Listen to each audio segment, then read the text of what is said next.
So we on the topic of worship again, and looking at Psalms 100 right here. Make a joyful noise unto the Lord, all ye lands. Serve the Lord with gladness. Come before his presence with singing. Know ye that the Lord, he is God. It is he that hath made us, and not we ourselves. We are his people, and the sheep of his pasture. Enter into his gates with thanksgiving, and into his courts with praise. Be thankful unto him, and bless his name. For the Lord is good, his mercy is everlasting, and his truth endures all nations. You know, it gives us reason to be excited.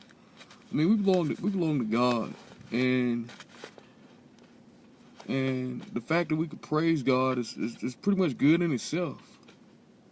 You know, we could all make a joyful noise for the Lord, and continue to praise him and lift others up. Ain't nothing wrong with that. God bless y'all. Love y'all. Peace.